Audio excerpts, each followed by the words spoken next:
Africa জঙ্গল tour part 1। Guys, আমাদের জলা শুকনো হয়ে গেছে, এখন ধান ফান উঠছে, তাই জন্য আমরা জলে যাচ্ছি আফ্রিকা জঙ্গল দিয়ে। তো আমার সাথে রিয়াজ, তামজিদ, হাফিজ, ফারহান, আফিজ সবাই আছে, আশিক আছে। তো সবাই মিলে যাচ্ছি। তো এখন সামনের দিকে যাবো।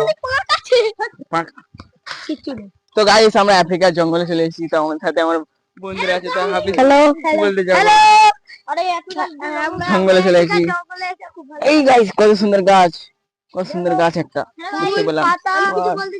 কি বলবে? আফ্রিকার জঙ্গলটা হেভি হেভি হেভি। আমি বলছি আফ্রিকার জঙ্গলে এত বন বাজার সাপ নেই তো। তুমি কিছু বলতে যাও? আর কিছু বলার নেই। আস্তে আস্তে হাঁটো। অ্যানাকোন্ডা আছে গাইস। এখানে আস্তে আস্তে আমরা অনেক দূর চলে এসেছি জঙ্গলে। এবার রাস্তা একটু গুলিয়ে ফেলছি, দেখি কোন দিকে রাস্তা। বাঘ ফাঘ নেই তো ভাই? ভয় লাগছে সব।